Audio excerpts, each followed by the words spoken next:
separated and put busing around the exterior of the perimeter. We made parents go through drop-off areas. Staff had their own areas. And so here's a good example. This is considered one of the safest schools in Idaho, flow-wise. This is a good thing for you to be able to understand and follow. We have separate staff, faculty parking from student parking, from patron parking, from bus access. 4 different separations, and the student flow of walking in the building itself all the way through here is completely shut off from traffic, from automobiles. So here's how this works. Buses, for instance, will come in off of a different road than what the patrons are. So buses can come from the east into the west. They have their own road, which comes right along here into the back of the building, picking up, dropping off, right back out, and continuing out of the flow through.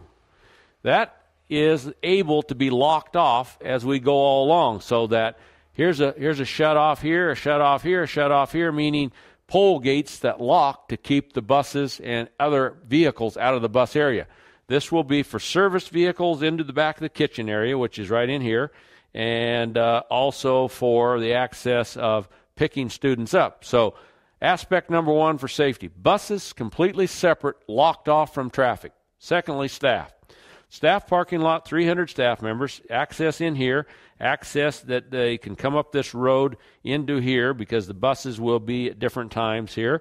So they have a lock off here into their parking lot, completely separate from students and patrons. Patrons have 100 parking spots, 94 parking spots, which is overdone, but we allowed more parking for tennis. So in access, out access, roundabouts. This is the new feature here.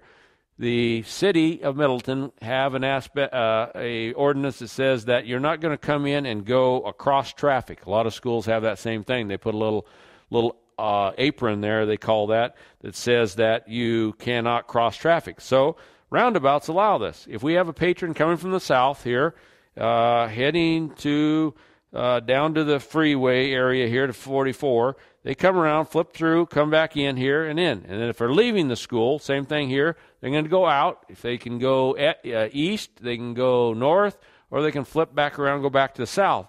Good flow there. That's why we felt these roundabouts were the answer. The city were asking us to put stoplights in here and here at about $1.5 million each. We're going to do 2 roundabouts for about $800,000, and we think that'll help us with flow.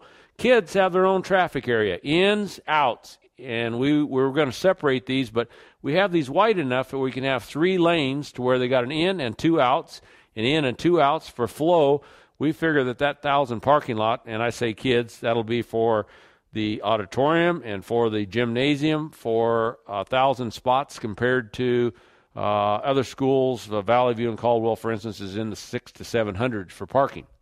Good flow for students. This area, for instance, is a band. It's striped for the band, but it'll accomplish 2 features. Parking when we don't need it, and band, this is a football field for their practice that's designated for them. So student parking, faculty parking, staff and faculty parking, patron parking, and separated from bus and service areas. They're giving you flow. Then the layout here, you look at it and say, how does it work good?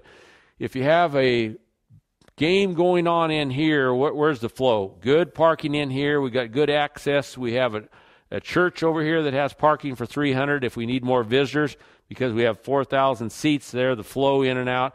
Having access for tickets in and out, 2 here, 2 here. We looked at a ticket booth that Valley View has. You come up on one side. So we said, how do we improve it? We put 2. Those are things that speed the idea up. Tennis courts along the main road because for patrons' sake, giving them 94 spots in ease here, they're going to be more apt to use something lifetime than they would softball and baseball or football fields. So we did that on purpose. And then each of these fields have their own grass area that's entirely fenced all the way around. This will allow the administration to shut these off, lock these off. This is a closed campus, keeping kids in and out during the end of the school day. They can use this access where a vice principal can watch that easily, open that, allow students then, as a few of them leave early, that is, to have controlled access in and out. This particular layout is probably, as we look at and read, probably one of the more thought-out ways to do good flow, in and outs, and separate all the different aspects of patrons, students, parents, buses, walkers.